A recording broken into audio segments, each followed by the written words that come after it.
mediador, agradecer à comissão organizadora, isso para mim é um motivo de muita alegria, né?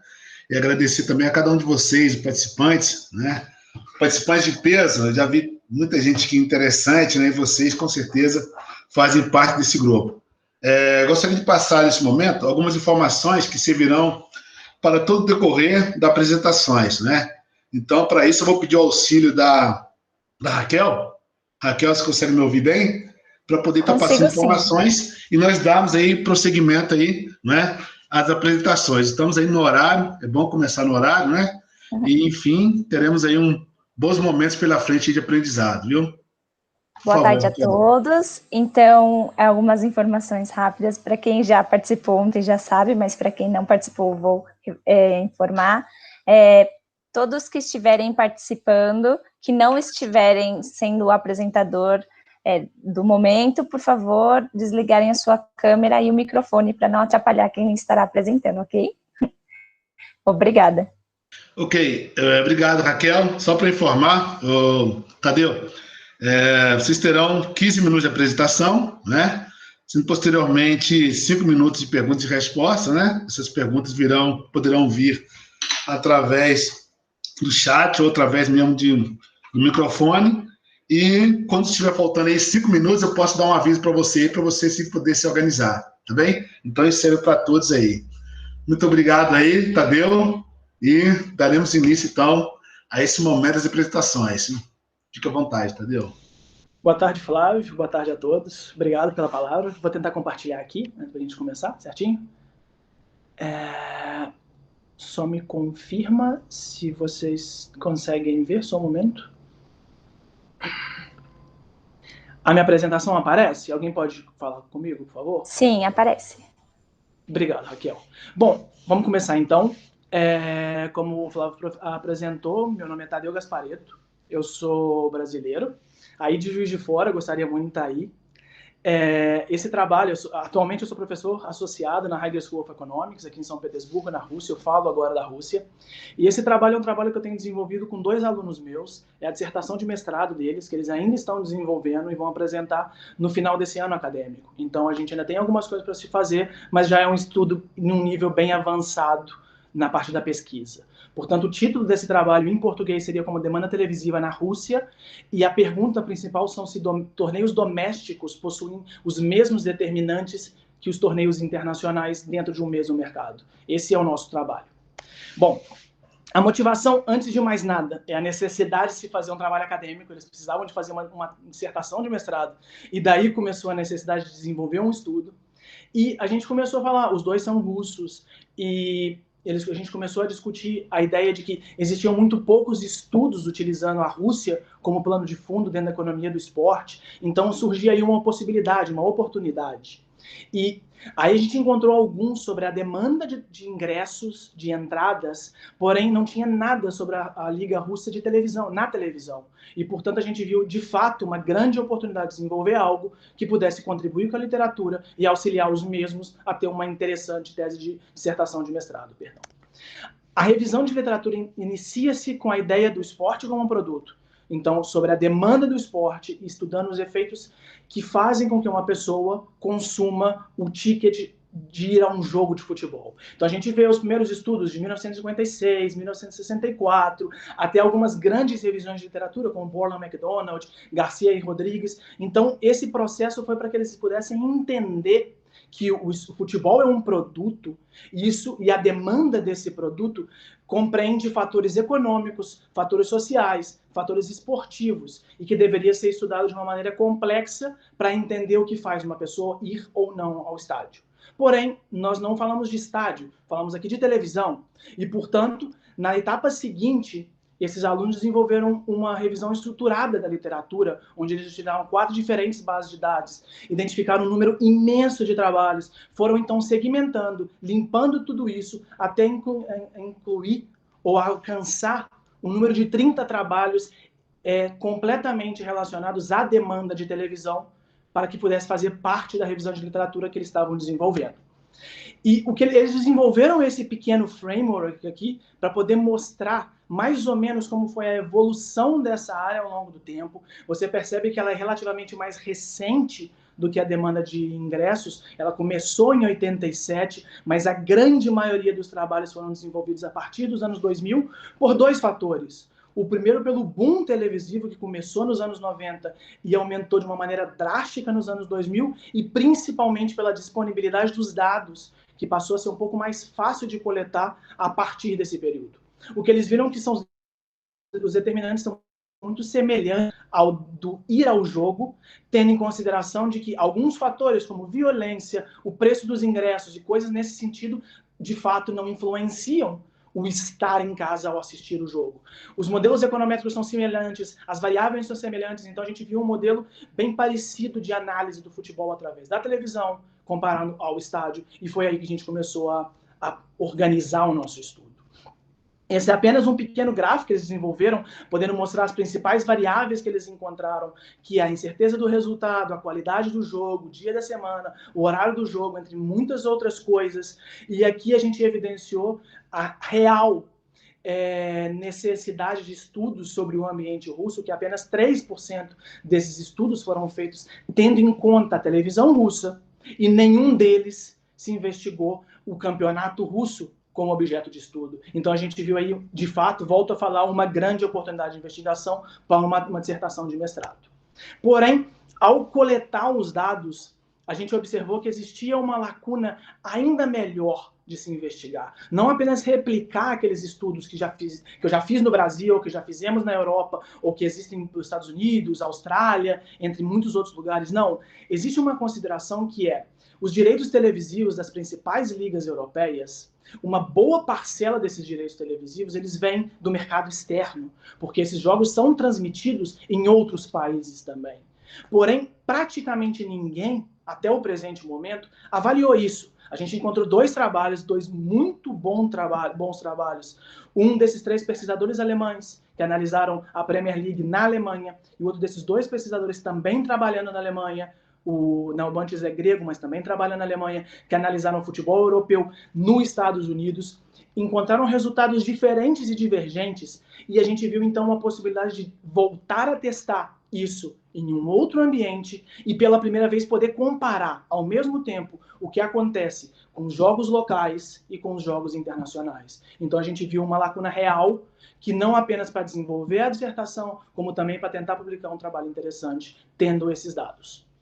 Bom, os dados são 632 jogos, mais ou menos, é o número de observações que a gente teve um um pouquinho mais, a gente teve que limpar. Analisamos jogos de 2017, 18, 19, 20, todos os jogos que passaram na televisão aberta russa. A gente tem 3 canais aqui, que é Rússia 1, Canal 1 e Match TV, são 3 canais abertos, então não tem nenhum processo financeiro na decisão de assistir ou não. Não falamos de pay-per-view, falamos que qualquer cidadão russo com uma TV tem condição de assistir sem pagar nada a jogos do Campeonato Russo e inúmeras ligas europeias, amistosos de seleção, amistosos de clubes, Copas, Champions League, entre muitos outros torneios. E como você pode ver, tivemos até mais jogos internacionais do que nacionais nesse período investigado. Bom, a metodologia que a gente aplicou foi a seguinte, uma metodologia quantitativa, como se é esperado, e uma técnica simples, relativamente simples, que é uma regressão múltipla linear. Por quê? Porque algumas outras metodologias mais elaboradas não se aplicam nesse tipo de ambiente que a gente estava, que não temos times locais para esses tipos de jogos internacionais, entre outras coisas que a gente pode discutir ao final, se alguém quiser entrar nesses pontos. Dividimos a metodologia em 2. Na primeira parte, uma regressão stepwise, onde a gente vai colocando cada uma das variáveis para poder entender de que maneira elas influenciam a variabilidade desse modelo. E logo, com o modelo definitivo ao final, a gente divide a nossa amostra em 2 subamostras, que é o que a gente de fato quer descobrir. Se os determinantes no futebol russo são diferentes da demanda televisiva de partidas internacionais. Esse é o nosso modelo, como você pode ver, uma regressão linear, múltipla e simples. A gente tem 2 variáveis principais de interesse, que seriam a dame de pandemia e a incerteza do resultado, e 2 matrizes de variáveis que eu vou explicar aqui adiante. A gente está explicando, então, a audiência medida por pontos. Infelizmente, a gente não tinha o número de pessoas que assistiu. A gente está tentando fazer essa conversão, mas até agora nem em russo e nem em inglês a gente descobriu essa conversão. E as matrizes são duas variáveis relacionadas aos torneios, que é uma dummy para cada um dos torneios que foram transmitidos, e pelo formato, se é um torneio de mata-mata ou se é um torneio de pontos corridos, se tinha algum tipo de demanda diferente nessa questão, uma matriz relacionada aos jogos, o dia do jogo, o horário do jogo, em que televisão ela foi transmitida, como também a qualidade do jogo, que ela foi medida pela soma do valor de ambos os times em disputa. E as nossas duas variáveis de interesse, que são a dummy de pandemia, quer dizer, os jogos em 2020, se houve um aumento ou uma diminuição da demanda televisiva naquele período, como também a incerteza do resultado, porque é uma teoria clássica da demanda no esporte, que é a teoria clássica de 1956 diz que as pessoas querem assistir os jogos mais equilibrados possíveis, então a gente tenta testar isso empiricamente nesse trabalho. Aqui a gente divide as variáveis em discretas e contínuas. As variáveis discretas são dummies, como eu disse, e as variáveis contínuas são duas, que é a soma do valor de mercado, e aqui o balanço competitivo, que foi medido através desse indicador de Thiel, que é uma soma das 3 probabilidades de um jogo. A probabilidade de vitória de um time, de vitória do outro e de empate. A gente faz esse cálculo e o indicador diz que quanto maior o índice de Thiel, mais competitivo aquele jogo tende a ser, quanto menor, mais desequilibrado aquele jogo tende a ser, porque um time é muito mais forte do que o outro. Essas são as estatísticas descritivas, a gente não encontrou nenhum tipo de outlier que devesse ser eliminado da amostra. Isso é mais ou menos só para demonstrar mais ou menos os números que a gente tem. Se alguém tiver interesse, eu posso voltar e mostrar ao final, mas não teve nada que chamasse a nossa atenção nesse processo inicial do trabalho. Bom, aqui então são os resultados da regressão stepwise. Como eu disse, como vocês podem ver, as variáveis são adicionadas uma a uma para poder entender o impacto de cada uma delas ao explicar o modelo. E o que a gente pode ver é que o torneio em si, nada surpreendente, é o que mais aumenta a demanda, é o que mais explica a demanda de televisão na Rússia. Uns 50% da variabilidade é explicada pelo torneio, como também acrescentando a televisão, o canal de televisão, isso pula aproximadamente 70%. Então é muito claro que as pessoas ligam naquele canal para assistir aquele jogo específico. As outras variáveis são incluídas pouco a pouco. O que a gente chama atenção foi que, nesse modelo geral, o nocaute é negativo, como principalmente a pandemia é negativa. O que a gente viu, então, foi uma redução da demanda televisiva, no caso do futebol, durante o ano de 2020. E uma falta de significância do balanço competitivo no primeiro modelo. A gente levou esse modelo ao quadrado, a gente testou uma hipótese de um ponto ótimo desse modelo, a gente de fato acha o 0,5 aqui, porém, volto a falar, esse foi só uma parte exploratória do nosso estudo. Por quê? Aqui são os números, os mesmos anteriormente, desculpa não ter passado aqui, que fica um pouquinho melhor de ver, mas independentemente disso, era mais ou menos isso que eu queria passar. Porém, esse foi o ponto-chave da nossa investigação. A gente desenvolveu 3 modelos, o primeiro é aquele com o Thiel, todas as mesmas variáveis, dividindo em jogos russos e jogos internacionais. Colocamos a hipótese do ponto ótimo, elevando ao quadrado o Thiel, também para jogos russos e internacionais, e logo fizemos uma medida de robustez, uma outra proxy para o balanço competitivo, onde tenta testar se essa regressão é similar a essa. Bom, aqui são os nossos resultados desse tipo de modelo. Eu falo do primeiro, e os resultados são robustos para os 3 modelos que a gente levou a cabo. O que a gente pode ver é que o horário do jogo, ele influencia para a demanda local. Então, o russo tende a assistir os jogos dos campeonatos russos quanto mais tarde faz-se o dia. Então, você vê um acréscimo de 20% e 30% na demanda quando o jogo acontece após as 22 horas, algo que não acontece com jogos internacionais. De certa forma, o horário do jogo passa a ser indiferente ao torcedor russo. Ele quer ver a Champions League, ele quer ver a Premier League, ele quer ver a Bundesliga, e, portanto, o horário do jogo em si é irrelevante.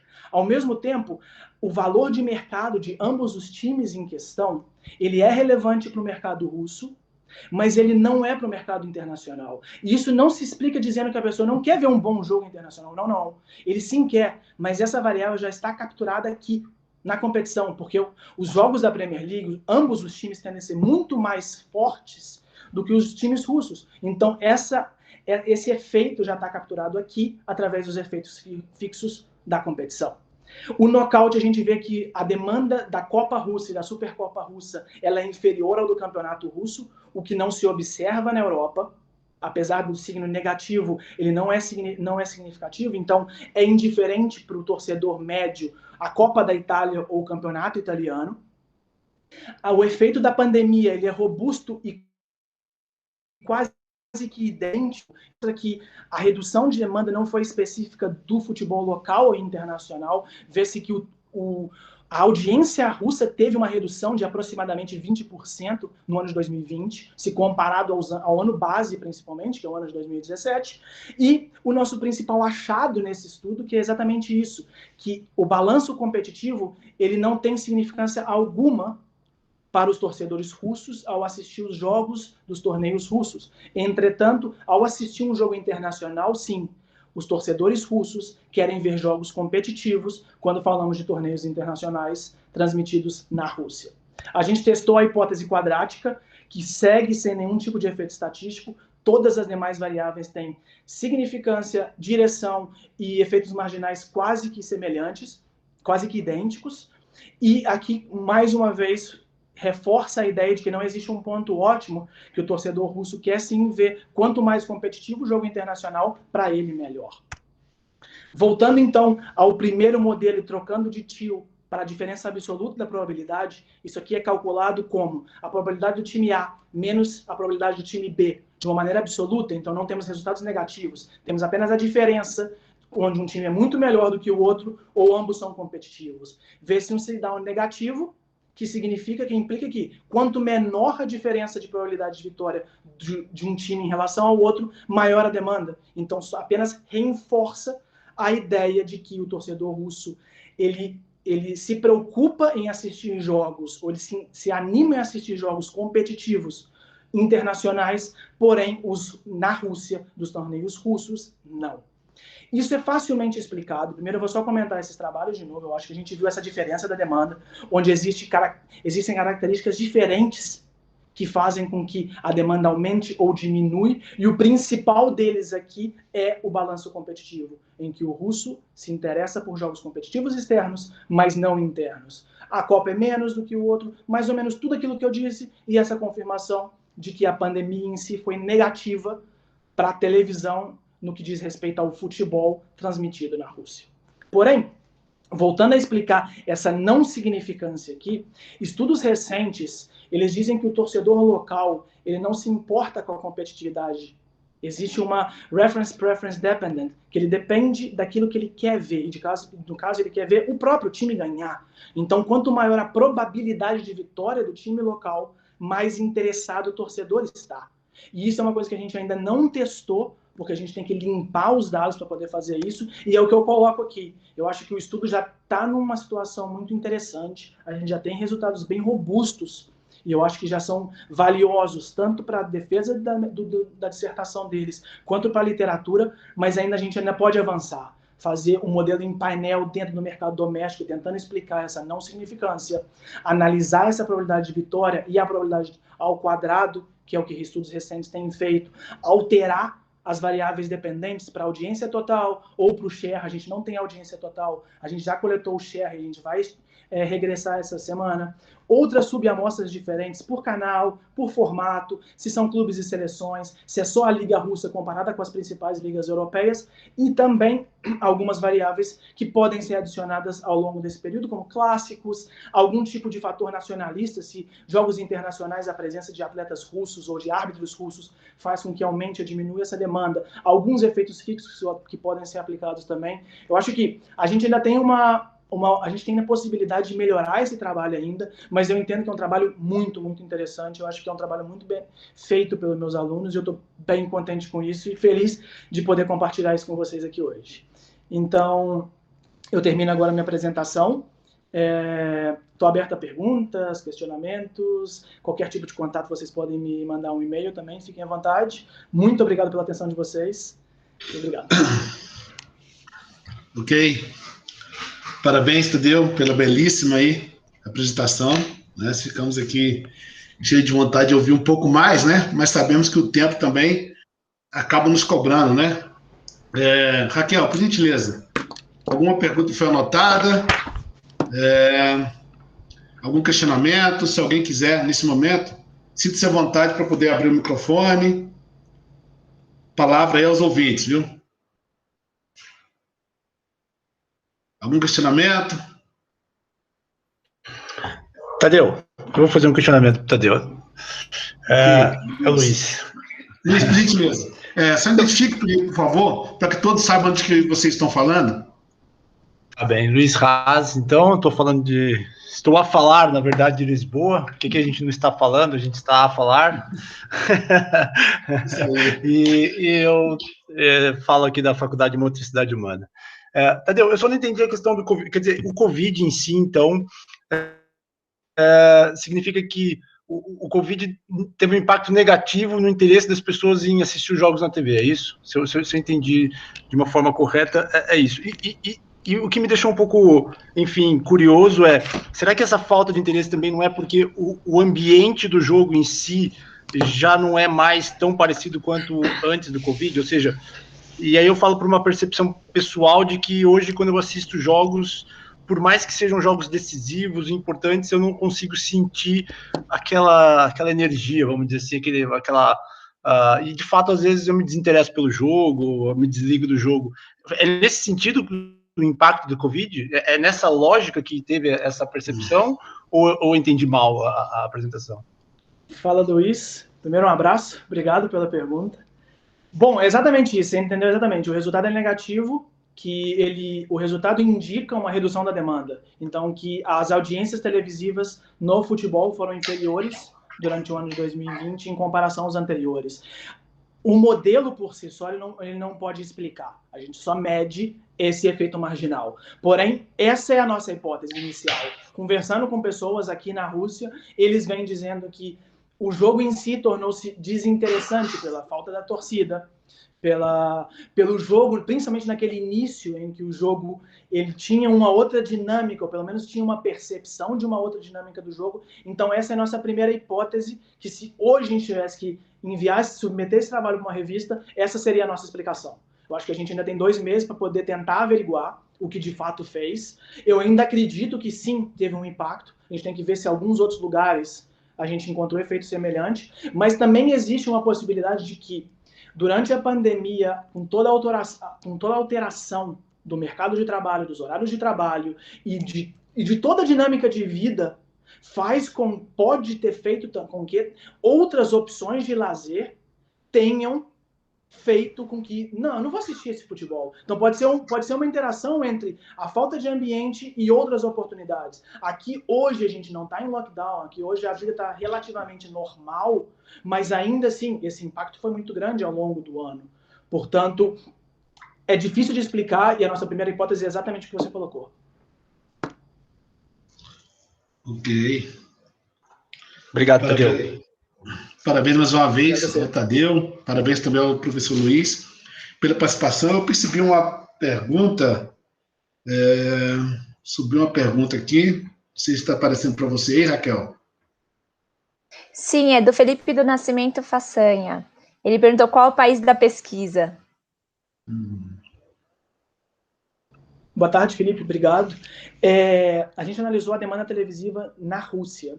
Então, a gente tinha, por um lado, a primeira equação, a gente analisava os campeonatos russos, então a Copa, a Supercopa e o campeonato local, a Premier League russa. E na outra regressão, a gente analisava todos os jogos internacionais que eram retransmitidos aqui. Então, são todos jogos ao vivo, então tinha as ligas locais, não locais, as ligas nacionais de França, Itália, Alemanha, Inglaterra, Bielorrússia, algumas Copas, jogos da Champions League, jogos da Europa League, então foram jogos internacionais transmitidos de maneira aberta na Rússia.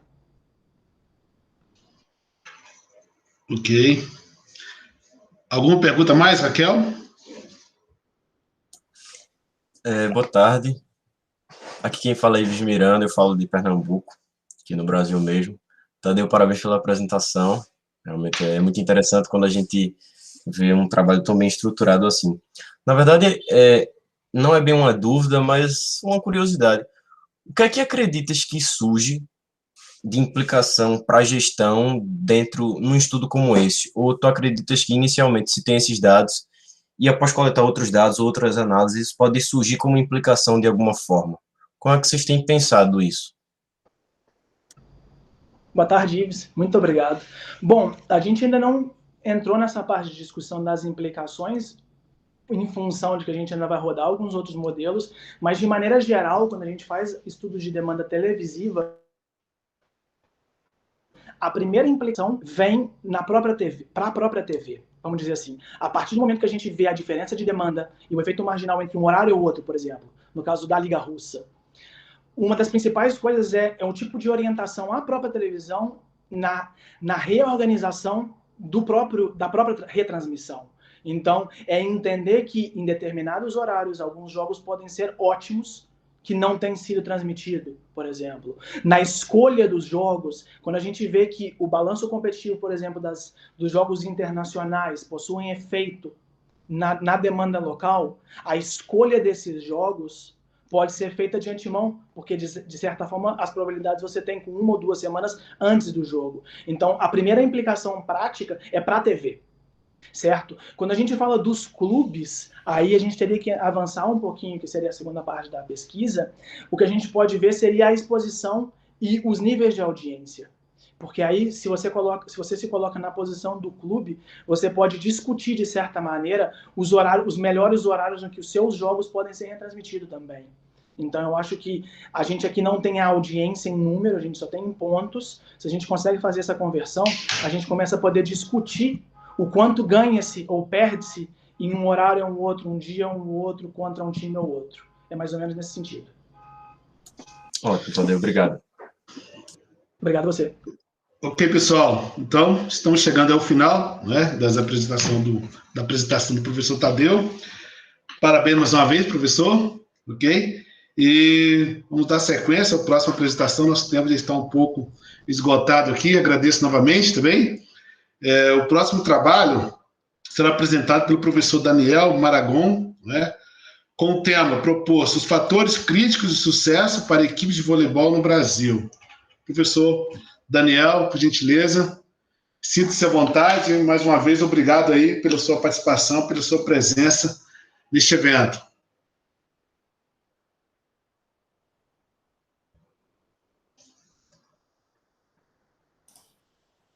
Boa tarde, pessoal. Vocês estão vendo a apresentação? Sim. Bom, ok. Então, boa tarde a todos e a todas, né? Eu queria começar agradecendo, né, a oportunidade, dando parabéns também ao professor Gasparetto pela pesquisa que ele já apresentou, e agradecendo também ao professor Eglisson e toda a equipe né, da Federal de Juiz de Fora, que nos alegra muito como mineiros, né, terem sediado esse trabalho.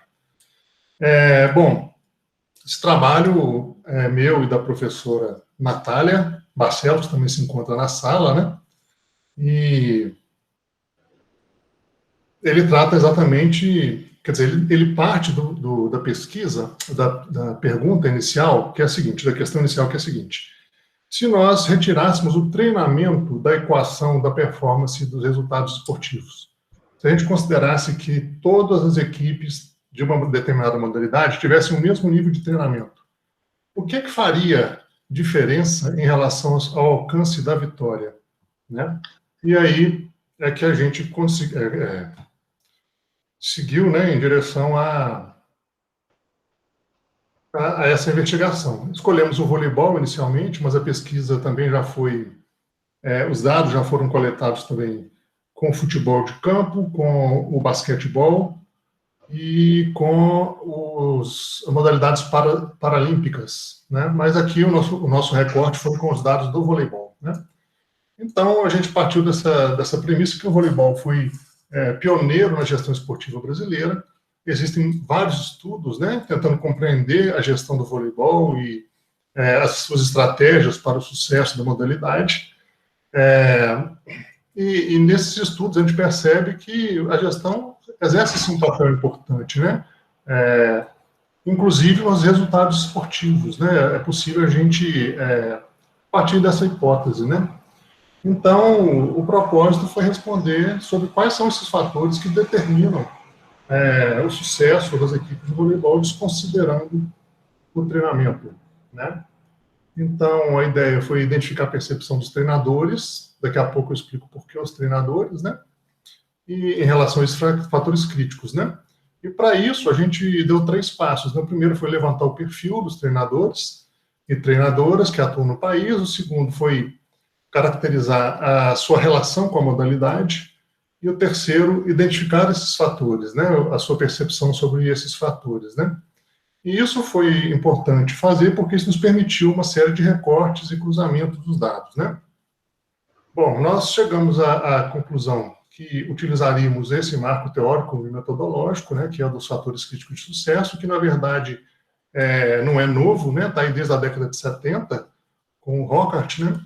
E que, assim, aos poucos, nos últimos anos, vem sendo mais utilizados aqui no Brasil. Eu trouxe aqui duas obras que, para mim, são de referência, né?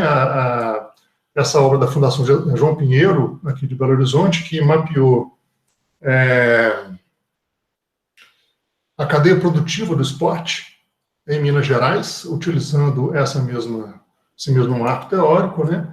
E o livro, né, de Bomba e Bastos, sobre os fatores críticos que influenciam uma política internacional de esporte de sucesso, né? E em relação a esse marco teórico, a gente percebe que existem fontes, né, algumas fontes aí que são ditas como de onde se pode tirar esses fatores, né? E uma dessas fontes seriam os gerentes. E nós entendemos que, no caso das equipes esportivas, os gerentes são os treinadores. Por isso, escolhemos ouvir os treinadores, né? Essa pesquisa foi feita em 3 etapas. A primeira, nós até apresentamos no Congresso de Fortaleza, né? Que foi qualitativo, onde nós identificamos os fatores a partir de entrevistas com técnicos experts e com gestores esportivos também experts em diferentes modalidades. Então, a gente listou esses fatores e também, depois da segunda etapa, a gente elaborou o questionário, validou esse questionário, né? E agora, na terceira etapa, a gente aplicou esse questionário nos treinadores e treinadoras, né? Nós tentamos partir para a ideia de fazer uma pesquisa, claro, com os resultados generalizáveis, né? A partir da elaboração de um plano amostral, mas não foi possível, nós não recebemos respostas às nossas consultas, nem à CBV, nem a cada uma das federações estaduais da modalidade, né? Esse projeto foi aprovado no Comitê de Ética da PUC, é importante também ressaltar, né? Muito bem, então a gente elaborou esse questionário considerando as 4 manifestações esportivas presentes na legislação brasileira, né? Participação educacional, formação e alto rendimento, e a gente traz os dados de formação e rendimento. Obviamente são muitos dados, né? E a gente se viu obrigado nesse momento a fazer um ajuste para que pudesse caber no formato, inclusive, do evento, né?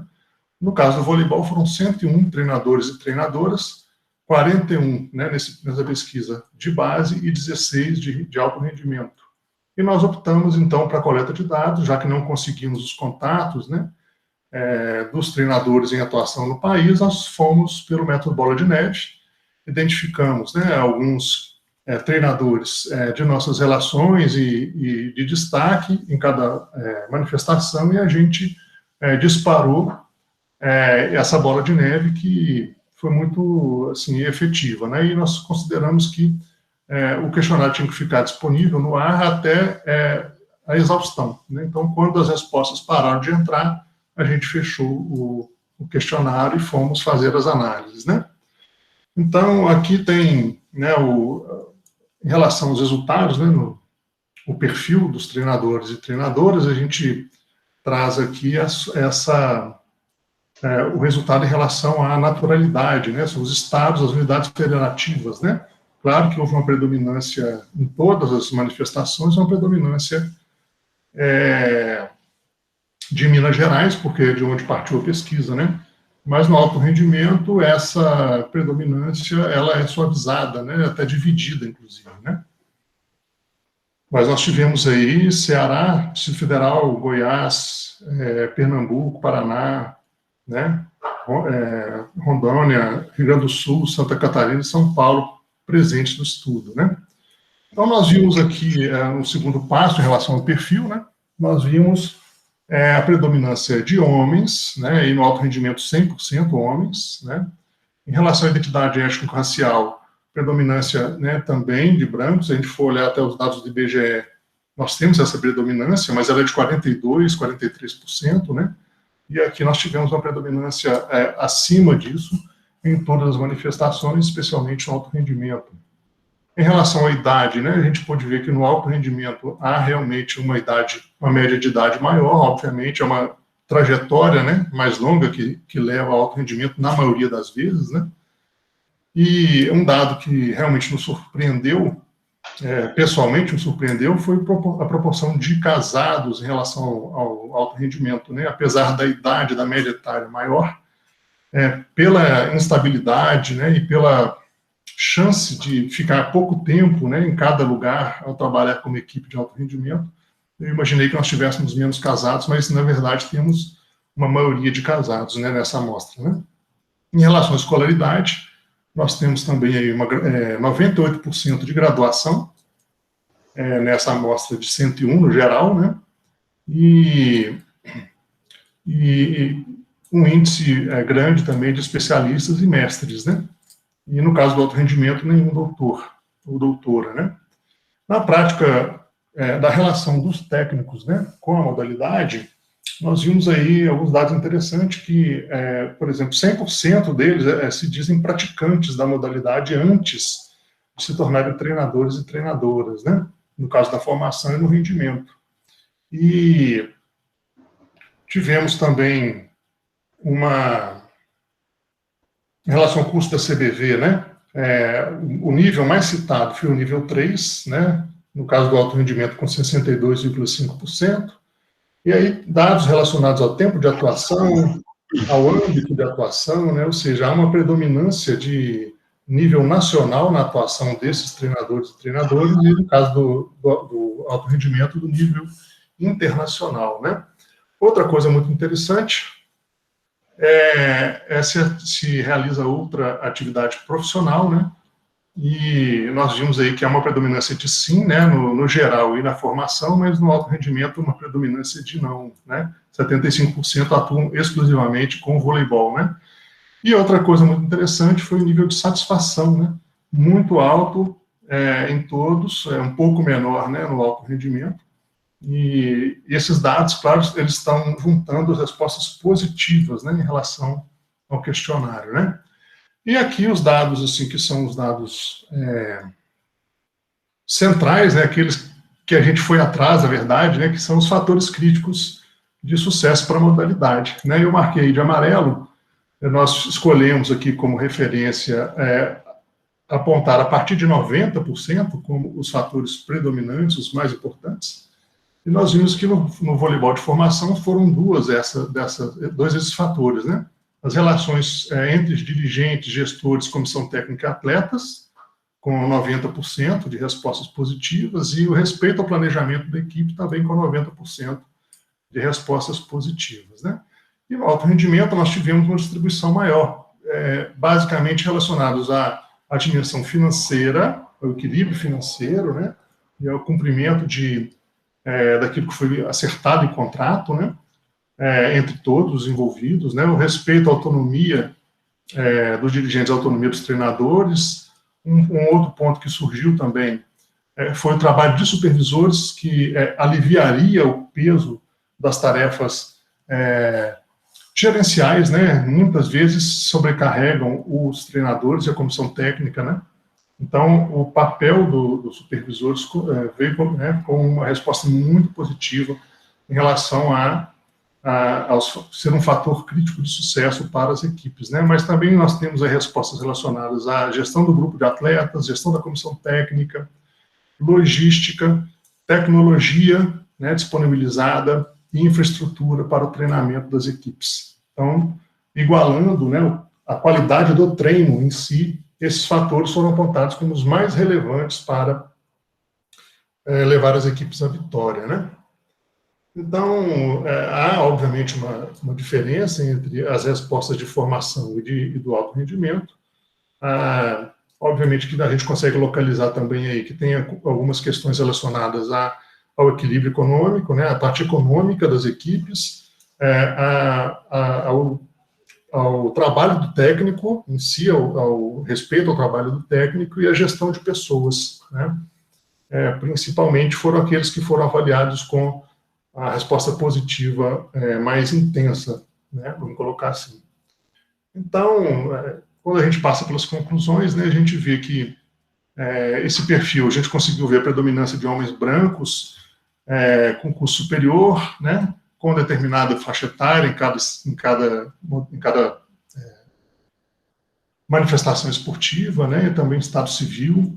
Em relação à modalidade, a gente viu que o número de ex-atletas é muito grande, né, praticamente total em determinadas manifestações. No caso do vôlei, há um respeito, né, uma tradição em se fazer os cursos da CBV, oferecidos pela CBV, né, há uma alta satisfação com a atividade profissional, né. E os fatores mais relevantes, como eu disse, tem a ver aí com a gestão de atletas, comissão técnica, com planejamento e o trabalho dos supervisores. Nós vimos aí chance de que esse trabalho pode contribuir, né, ainda tem muita coisa a ser feita, né, em relação a esses dados e aos cruzamentos, né, mas de toda maneira a gente viu que é possível, né, que esse trabalho contribua com o conhecimento acerca dos treinadores, da sua relação com a modalidade e em relação aos fatores críticos e a sua importância, né? E nisso ele traz para nós a possibilidade também de uma reflexão a respeito das políticas de tratamento da diversidade, gênero e étnico-racial pela confederação e pelas equipes, né? A implantação de medidas de gerenciamento desses fatores críticos, né? Ou seja, se nós temos uma indicação de quais são os fatores que nos aproximam da vitória, obviamente que é racional que a gente vá gerenciar esses fatores com maior atenção, né? E isso pode nos levar também a uma maior eficácia do trabalho de gestores e treinadores da modalidade, né? Então, eu queria finalizar agradecendo a Abragesp, a PUC, Minas, né, a minha instituição onde eu atuo, ao Departamento de Educação Física, que sempre nos apoia nas iniciativas de pesquisa, né, ao grupo de estudos que eu coordeno, né, e ao Fundo de Incentivo à Pesquisa, que também financiou o nosso trabalho. É isso.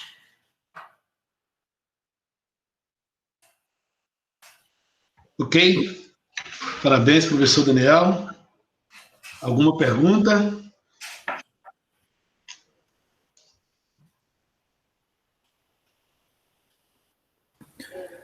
Oi, boa tarde.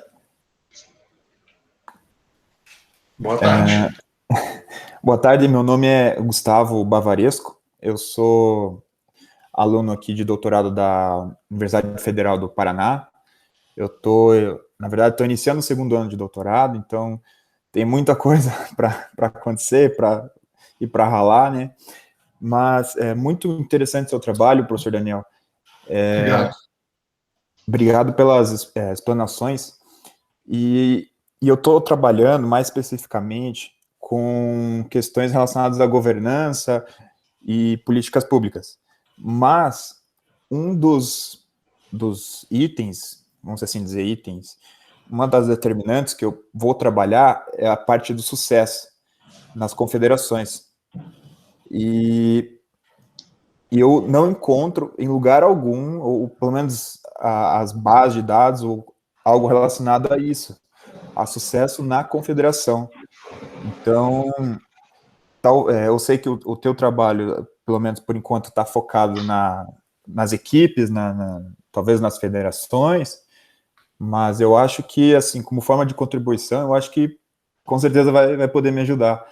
E eu queria ter, na verdade, acesso ao seu questionário, ao seu referencial teórico também, se isso for necessário. É mais isso, não é exatamente uma pergunta. Claro, Gustavo, muito obrigado pela participação aí, pela atenção, né? E eu disponibilizo o que for necessário, sim. A questão do sucesso, ela é central no trabalho, inclusive, mas ela é muito difícil inclusive, de conceituar, né? Então, nós tivemos essa discussão durante algum tempo sobre qual conceito de sucesso nós íamos usar, e a gente preferiu deixar esse conceito em aberto, inclusive porque a gente espera que haja diferenças entre o esporte educacional, o esporte de participação, de rendimento e o de formação, né? Então, a gente deixou que essa poeira sentar com as respostas do questionário, né? E, no segundo momento, discutir que sucesso que é esse. Mas está totalmente disponível. Meus contatos estão aí na apresentação. Se você quiser também, eu te passo de outra maneira. O pessoal da Bragesp tem, tá bom? Sem problemas. Obrigado, Daniel. Ok. Mais alguma pergunta? O professor Toledo levantou a mão. Não sei se ele ainda quer fazer alguma pergunta. Toledo, sinta-se à vontade.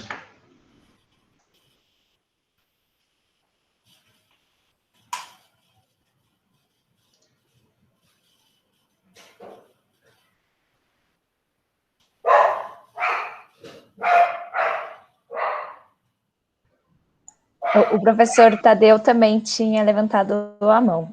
Não sei se ele ainda quer fazer alguma pergunta. Ok. Tá? Professor Tadeu, então? O professor Toledo parece ter um probleminha.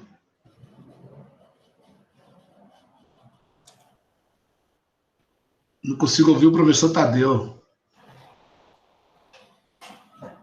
Está sem som, professor?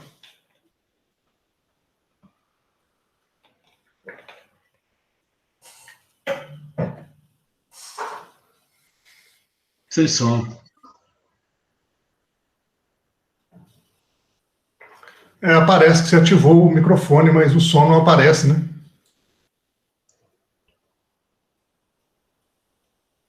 Acho que ele vai usar o chat, né? O som realmente não está aparecendo. Professor, devido ao horário, o senhor acha que eles poderiam continuar essa conversa, talvez pelo chat ou por outros meios? Eu acredito que sim, que já estão um pouco bem em cima do nosso horário, né? Pode ser, um professor? Pouquinho. Então. Claro, vai ser um prazer. A gente continua essa conversa, então, no chat. Pode ser, Raquel? Claro, como for melhor para eles. Ok. Então, o próximo trabalho, pessoal, obrigado aí mais uma vez, professor Daniel, será um estudo sobre os fatores da gestão que determinam o sucesso esportivo da Confederação Brasileira de Karatê nos Jogos Olímpicos, apresentado por Laís de Lima Amaral. Laís, sinta-se à vontade, você terá também uns 15 minutos também, e após 5 minutos aí para as perguntas. Perfeito. Tá dando para me ouvir? Sim, perfeitamente. Certo. Vou compartilhar minha tela, então, aqui. Um momento.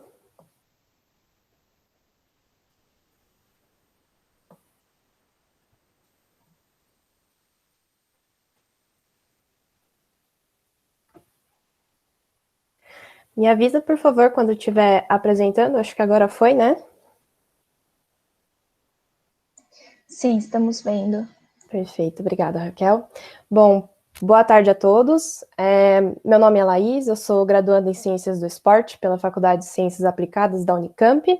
Sou integrante do grupo de pesquisa em Gestão e Políticas do Esporte, o SportMap, e como o professor já bem apresentou, estou aqui para falar um pouco sobre os resultados da minha primeira iniciação científica, cujo título foi Um estudo sobre os fatores de gestão que determinam o sucesso esportivo da Confederação Brasileira de Karatê nos Jogos Olímpicos, com orientação do professor Dr. Leandro Carlos Mazei, financiamento do CNPq e uma participação da CBK. Então, contextualizando um pouco, o Karatê tem uma história bastante peculiar, né? E, atualmente, ele se apresenta como um importante esporte de combate que é muito popularizado e está em constante modernização, tanto é que um dos produtos dessa modernização é a criação, a fundação da World Karate Federation, a WKF, que é a entidade máxima de representação mundial do Karatê, e é a entidade também que é reconhecida pelo Comitê Olímpico Internacional desde 1999. Em 2016, nas Olimpíadas do Rio de Janeiro, nós tivemos a feliz notícia de que o Karatê seria, finalmente, incluso ao programa dos Jogos Olímpicos de Tóquio 2020, que agora serão realizados, espero, né, esse ano. E a gente Laís, sabe... Oi? A sua apresentação, provavelmente você já deve estar no segundo slide. Não está aparecendo para a gente como segundo slide. Estranho. Tá ainda no primeiro slide? Uhum. Sim, agora foi. Foi? Foi. Desculpa ter te interrompido. Imagina, obrigada. Bom, então, só voltando, né, o Karatê, ele foi incluso, então, ao Programa Oficial dos Jogos Olímpicos de Tóquio 2020, e a gente sabe que, para um esporte ele entrar nos Jogos Olímpicos, de fato, ele precisa passar por uma série de adaptações, e essas adaptações, muitas vezes, geram consequências positivas ou negativas na modalidade em questão. E a partir desse fato, a gente começou a refletir se as organizações esportivas de Karatê tiveram algumas mudanças no que se refere aos seus processos de gestão. E os processos de gestão, eles são ações que podem ser exercidas em organizações esportivas com relação direta na efetivação de seus objetivos.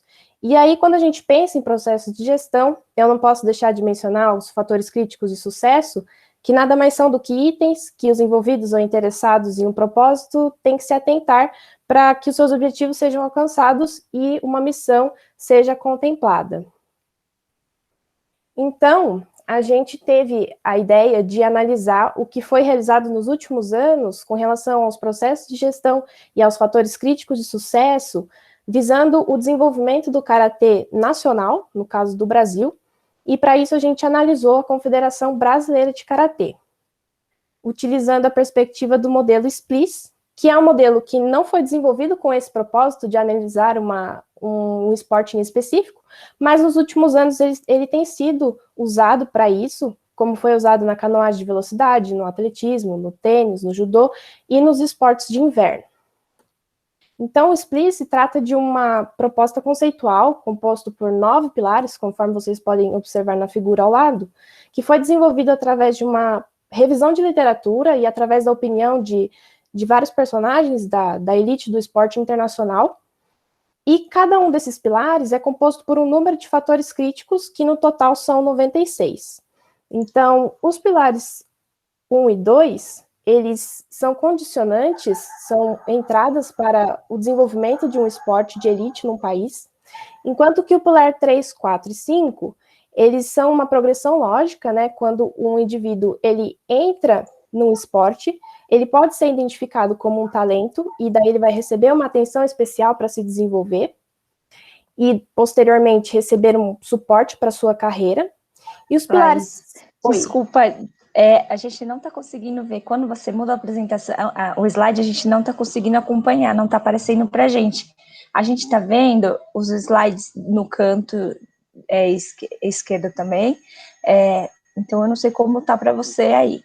Agora a gente está vendo introdução modelo SPLIS, certo? Certo. Agora sim. Tá. Isso. Mas antes a gente só estava vendo o segundo, tá? Mas desculpa Não, imagina. Tem que ver agora se vai rodar. Mas... Você pode testar o sexto para a gente ver? Posso. Um minuto. Vou colocar no modo de apresentação. Qualquer coisa eu vou... Mudou?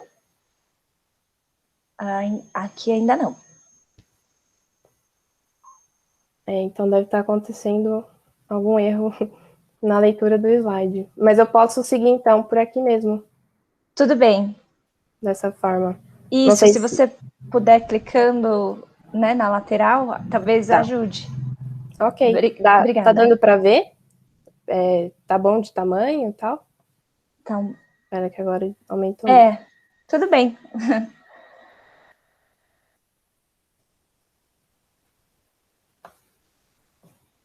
Ok. Aí, agora acho que dá para ir assim.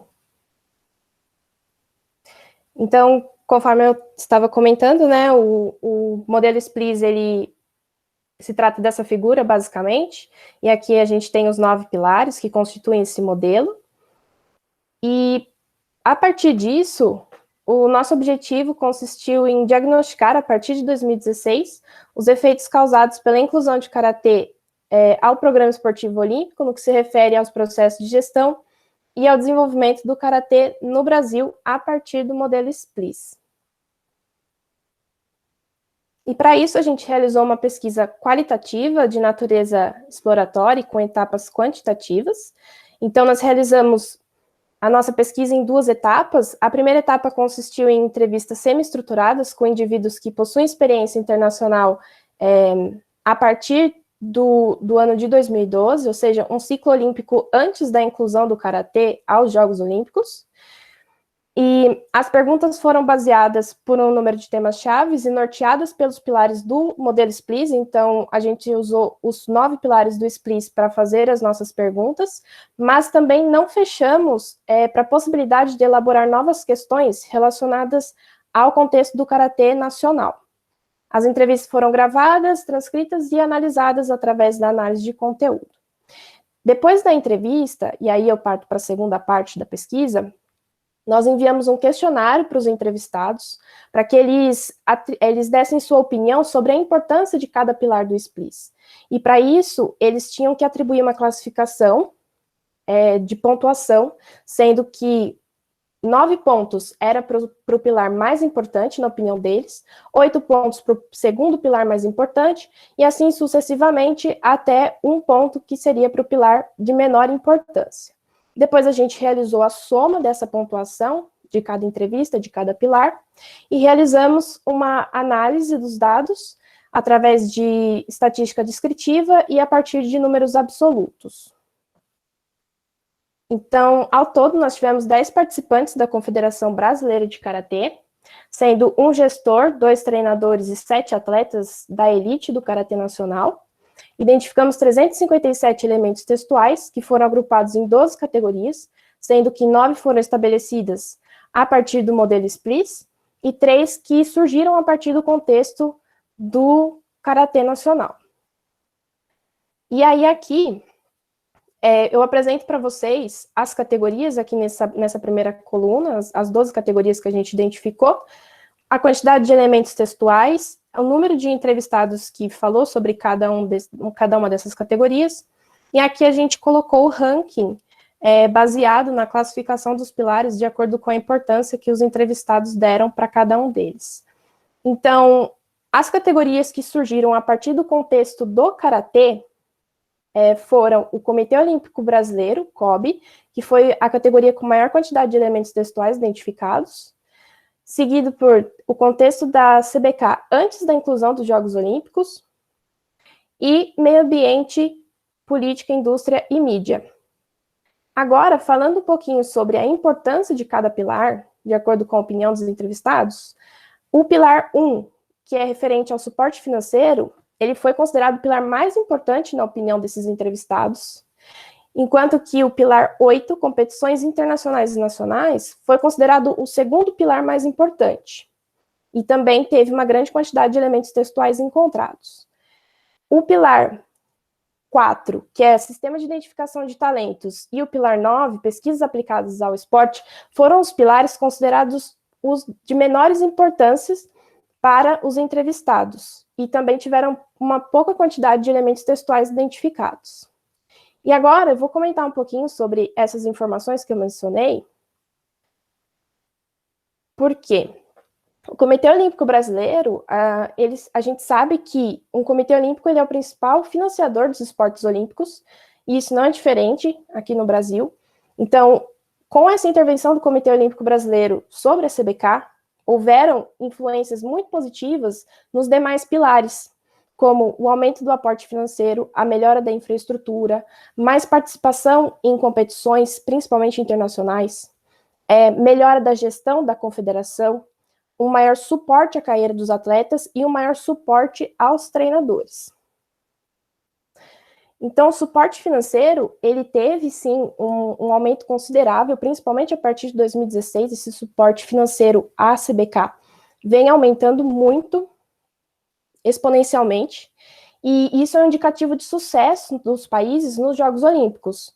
E, além do mais, em outros estudos, foi possível ver que a maioria do financiamento para o esporte de elite em nível nacional tende a vir de fontes como loterias nacionais financiamento e patrocínio do Comitê Olímpico Nacional, assim como a gente viu nessa pesquisa.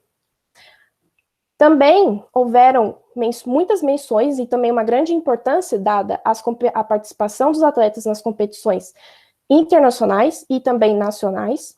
Então, houve uma maior atenção tanto com a qualidade dessas competições quanto com a quantidade dessas competições, no que diz respeito à realização dessas competições e à participação dos atletas brasileiros. Isso também pode ser justificado porque as competições, elas fazem parte, né, da corrida pela vaga olímpica, no caso do karatê. Então, é isso a respeito das competições.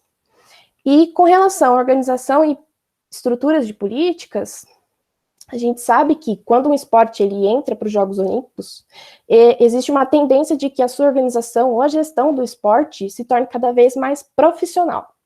E isso também foi identificado na CBK, que tem feito uma gestão transparente com prestação de contas, planejamento estratégico, objetivos estratégicos.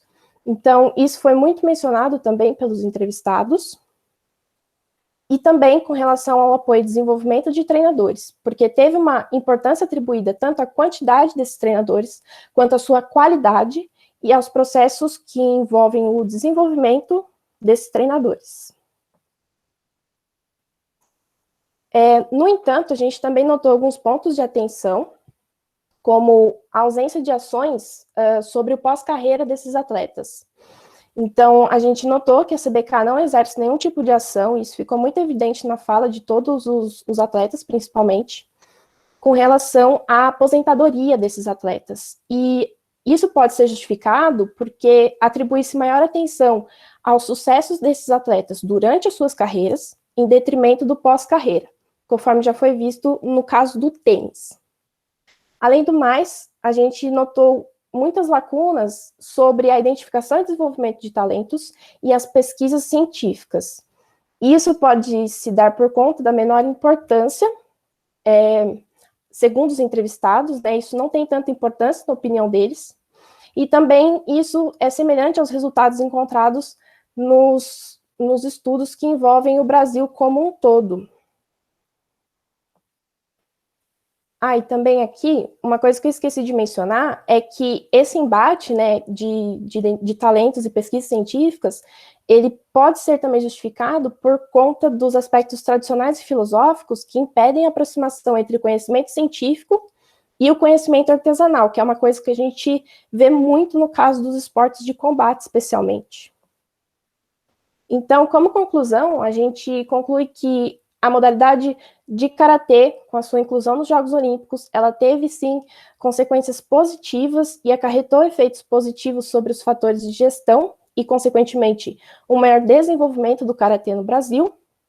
Além do mais, o modelo SPLIS ele pode ser coerente para análises que envolvam um esporte específico, como foi o caso do karatê nesse estudo, mas os nossos resultados, eles também apontam que, para cada contexto, existirão fatores de gestão específicos, como a gente pôde notar a partir das categorias 1, 3 e 10 das nossas entrevistas. E como implicações teóricas e práticas, a gente sabe que os estudos que envolvem confederações de modalidades olímpicas no Brasil são necessários e têm que ser realizados continuamente. E por meio do nosso estudo, nós identificamos ações e ausências negativas de ações da CBK, e isso pode ser uma ferramenta para análise de fatores críticos de sucesso e processos de gestão, possibilitando que a organização de políticas, sistemas esportivos e gestão do karatê nacional possam ser realizados, pautados no conhecimento científico. Então, é essa a minha apresentação, pessoal. Peço desculpas aí pela apresentação em si.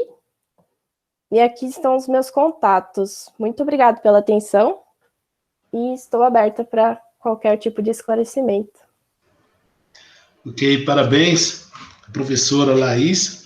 Obrigada. Conforme foi dito, aberto agora para os questionamentos. Caso alguém tenha.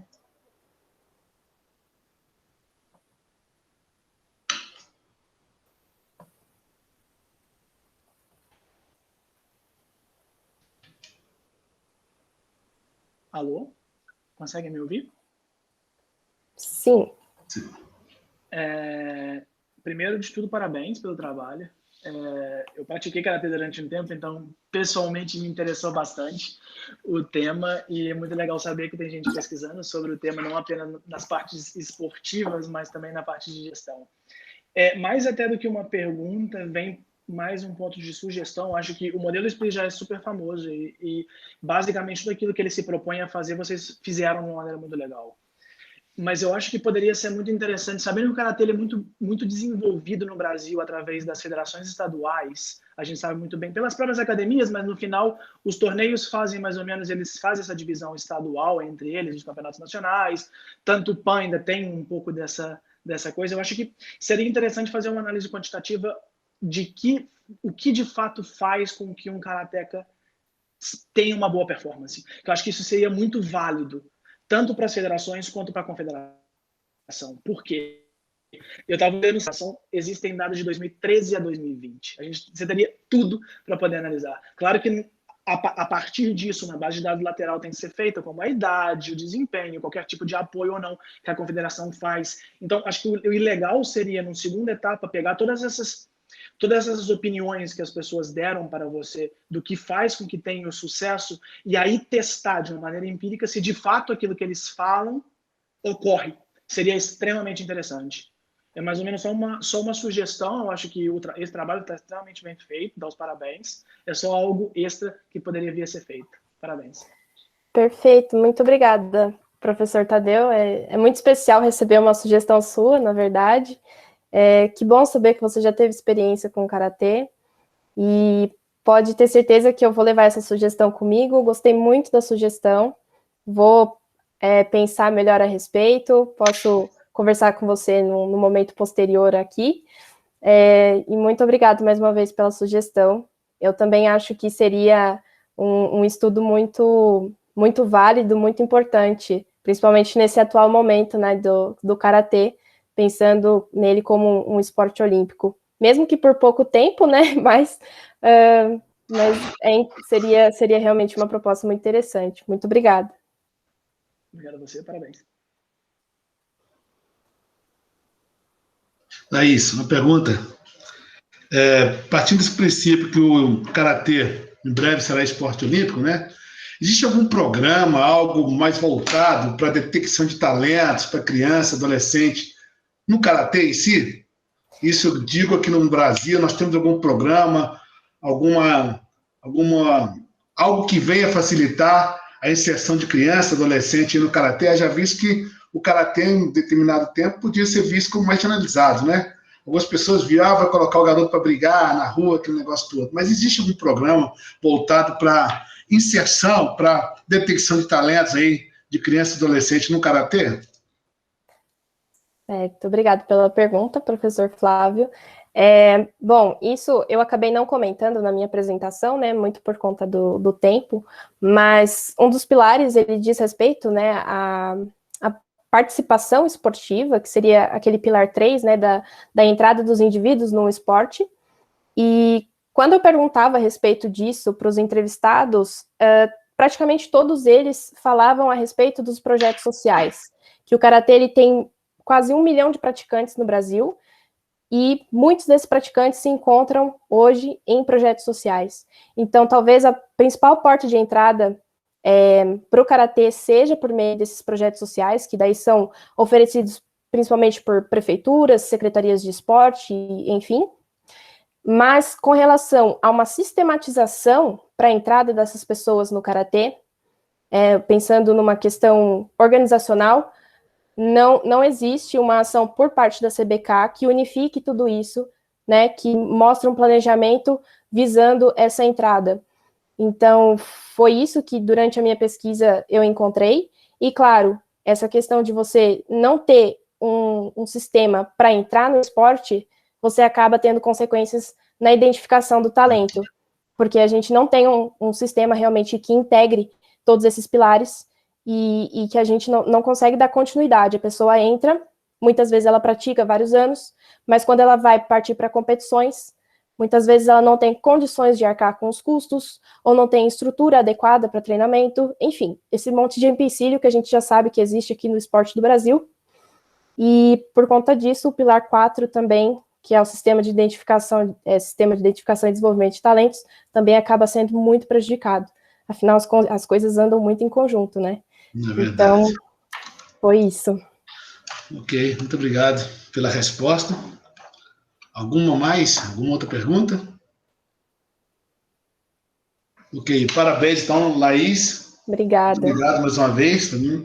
Dando sequência aos trabalhos, o próximo trabalho a ser apresentado será intitulado em Análises da Importância da Valorização em Consumidores de um Centro Especializado de Tecnificação Desportiva no Tênis, apresentado pelo Alejandro Lara Bocanegra. Por gentileza, sinta-se à vontade, professor Alejandro.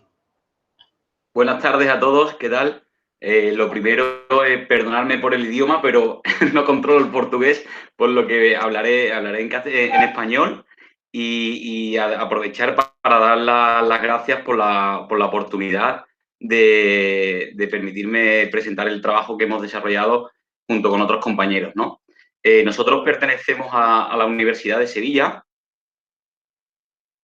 ¿Se ve la presentación?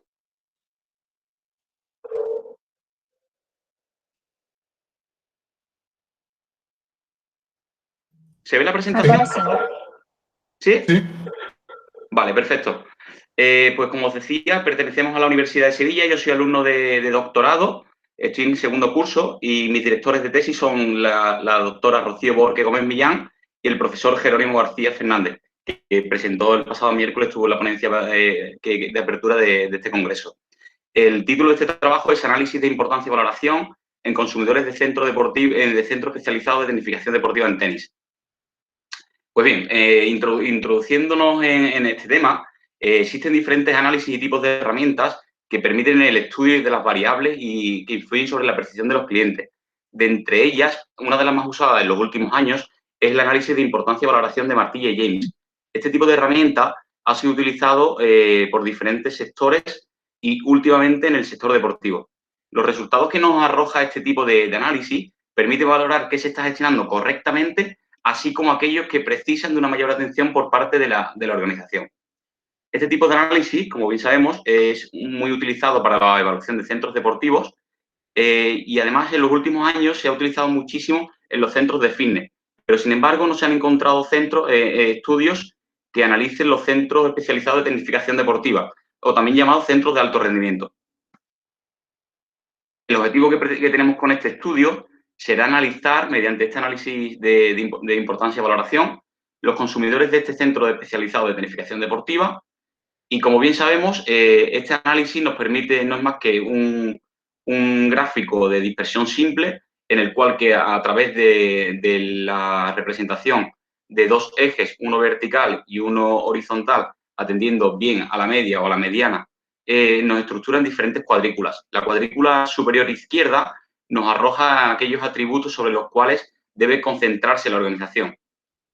La cuadrícula superior derecha, aquellos en los que se debe mantener el buen trabajo, la buena línea en la que se está actuando. La cuadrícula inferior izquierda son atributos de baja prioridad, es decir, que no habría que prestarle mucha importancia ni, por lo tanto, muchos recursos. Y, por último, la cuadrícula inferior derecha son aquellos atributos en los cuales está habiendo un posible derroche de recursos. Pues bien, metiéndonos en cuanto a la metodología del trabajo, este trabajo ha sido elaborado a través de una metodología cuantitativa descriptiva, a través del análisis de los usuarios de este centro deportivo.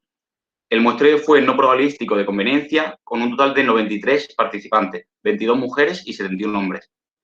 El cuestionario se utilizó un cuestionario online dividido en características de los clientes, es decir, datos sociodemográficos, y en una medida de comportamiento para analizar la importancia y valoración del servicio que ofrece este centro.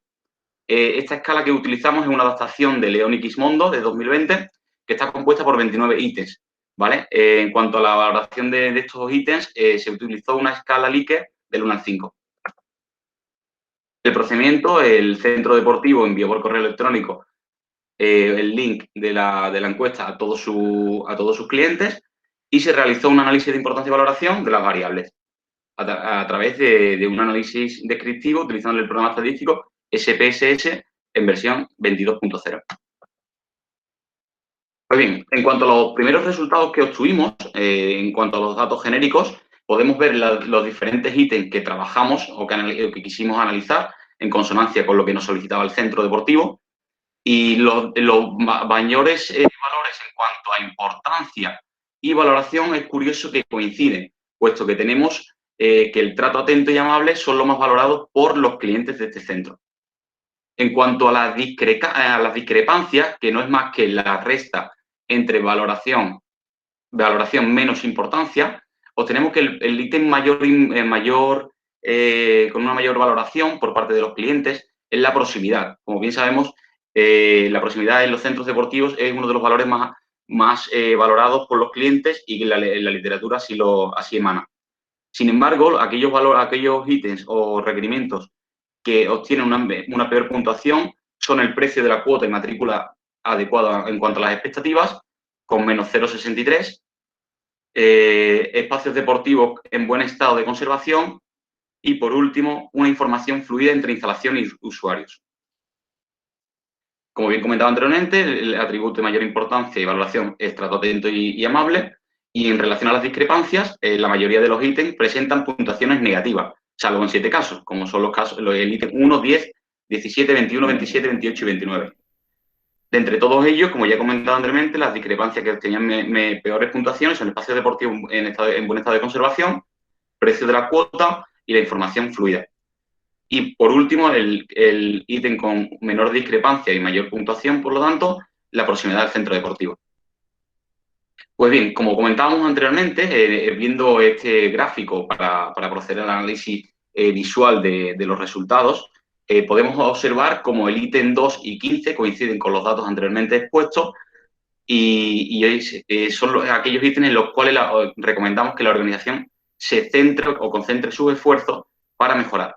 Sí es cierto que una de las mayores limitaciones de este tipo de análisis que expone la literatura es que el problema que radica en la adecuación y en la colocación de los diferentes ejes, tanto el vertical como el horizontal. Por ello, en 2006, como podéis ver aquí abajo, se propone una adaptación, ¿vale?, de este tipo de gráfica, incluyendo la línea de discrepancia, que no es más que una línea perpendicular y en diagonal que divide la cuadrícula en dos partes. De este modo, se obtendría una parte superior en la cual aparecen todos los ítems en los que debería centrarse la organización, una parte inferior por debajo de la línea de discrepancia en la parte inferior izquierda de baja prioridad, una parte inferior derecha donde están los posibles derroches de recursos y la parte superior derecha que queda justo por debajo de la línea de discrepancia en la cual hay que mantener el buen trabajo que se está desarrollando. Si atendemos en cuanto a la valoración, en cuanto a sexo, podemos ver que existen grandes discrepancias en cuanto a los datos obtenidos por ellos. Podemos apreciar cómo la proximidad obtiene una puntuación muy diferente, tanto en hombres como mujeres, siendo más positiva tanto para los hombres y más negativa para las mujeres. En el caso de los espacios deportivos en buen estado de conservación, los hombres lo valoran muy negativamente, mientras que las mujeres lo valoran de una forma un poco más superficial este tema. En cuanto a los vestuarios, la limpieza de los vestuarios, también podemos ver que hay una diferenciación en cuanto a la discrepancia obtenida. Para poder ver estos datos de una forma gráfica, podemos ver esta gráfica en la cual la línea azul nos aporta los datos acerca de las opiniones de la discrepancia en cuanto a hombres y la naranjita en cuanto a mujeres, obteniéndolo por cada uno de los ítems, ¿vale? Como podíamos comentar anteriormente, había diferencias en el ítem 1, en el ítem 11, en el ítem 22. Y como conclusiones de este trabajo, podemos comentar que los hallazgos que muestran unos atributos susceptibles de mejora, siendo a nivel general el ítem 2, el precio y espacio deportivo e información fluida, los que deberían prestar mayor atención. Estos ítems son los que presentan una mayor discrepancia, por lo cual están agrupados en el cuadrante superior izquierdo y deben la organización, por lo tanto, aportar y concentrar todos sus esfuerzos en ello. Por otro lado, este hecho indica una mayor atención por parte de los gestores a factores personales y de instalaciones. Como hemos podido ver, son los que obtienen una peor puntuación. Además, como se ha podido comprobar, a tenor de los resultados, existen diferentes atributos de importancia y valoración según el sexo, por lo cual existe también una discrepancia y desde la organización debería tenderse a este tipo de análisis para poder satisfacer las necesidades de los diferentes clientes y perfiles que cuentan en ello. Y sin más, muchas gracias por su atención. Sé que he sido muy rápido y algo más breve que mis compañeros anteriores y espero poder responder a todas las preguntas que creáis oportunas. Muchas gracias. Ok, obrigado ao professor Alejandro. E abro agora para os questionamentos. Alguma pergunta? Pode ser em português mesmo? Vamos lá. A Natália Barcelos levantou a mão. Natália, fica à vontade.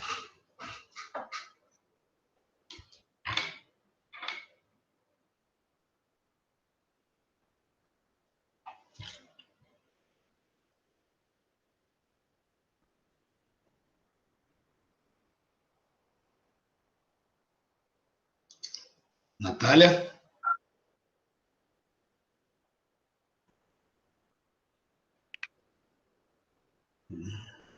Aqui, eu acho que o áudio dela, o microfone está desativado.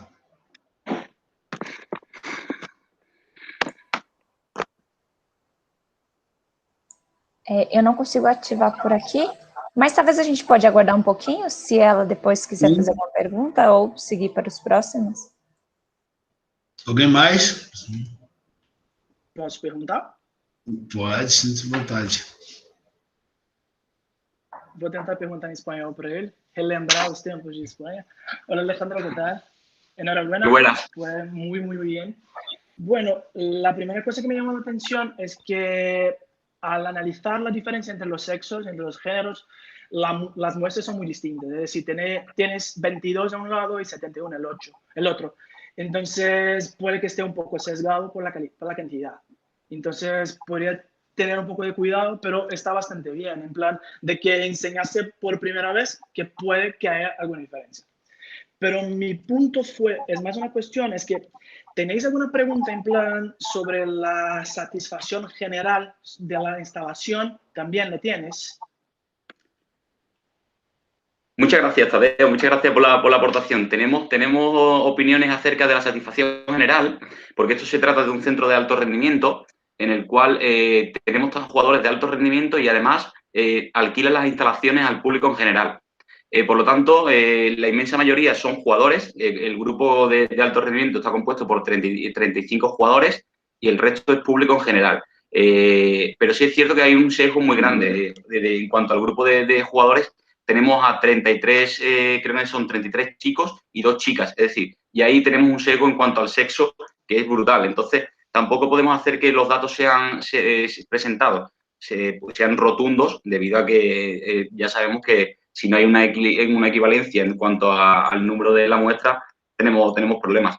Estamos trabajando en ampliar la muestra para seguir recogiendo, para ampliar la muestra y tener todos los clientes que acuden al centro, que tenemos un universo muestral de unos 650 aproximadamente, pero claro, estamos en proceso. Estos son los primeros análisis que hemos recogido y queríamos presentarlo como un primer acercamiento. No, vale, muy bien. El punto que te voy a preguntar es esto, porque si tenéis alguna pregunta sobre la evaluación general, igual podéis llevar a cabo, por ejemplo, un modelo de ecuaciones estructurales, porque luego entonces entiende los constructos que de hecho influyen en la percepción general. Y esto puede ser muy interesante. A ver, Jerónimo lo controla muy bien, es decir, esto en plan estadístico no va a ser un problema, pero es sí muy importante porque luego podrás saber cuáles los puntos influyen en la satisfacción general o luego en puntos, por ejemplo, el core, que sería el tenis, la participación en torneos, lo que sea, o la mejora de la performance deportiva, o algo periférico, que sea el desarrollo de alguna cosa y tal, algún punto en ese sentido. Perfecto. Pues me lo anoto. Vamos, Jero lo tiene en su cabeza, que ya sabes que maneja el tema de las ecuaciones estructurales. pero sí que es cierto que me lo anoto y lo comentaremos porque la aportación es muy buena, muy interesante y seguramente que lo apliquemos. Te lo agradezco. Pues, enhorabuena, muchas gracias. Gracias.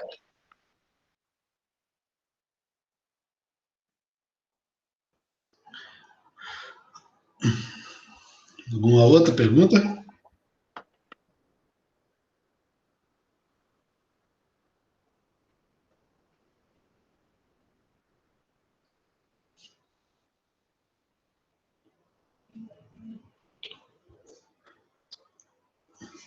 Alguém mais? Acredito que não, né? Parabéns mais uma vez, professor. Muchas gracias. Raquel, algum aviso mais? Finalizando, estamos chegando ao fim aí de mais uma sessão de bastante conhecimento, aprendizado, né? E agradecer a participação de todos. O professor Toledo está se fazendo presente nesse momento. Se você puder, Raquel, por gentileza, para as considerações finais. Perfeito. Então, só para relembrar, temos as apresentações de pôsteres gravadas na página da Associação Brasileira de Gestão do Esporte, no canal do YouTube. E também, às 18 horas de hoje, teremos a mesa redonda, que são os desafios da gestão do esporte pós-Covid, com o professor Marcelo Mata, Ana Moser, Isabel Miranda e Rogério Romero. Então, não percam às 18 horas.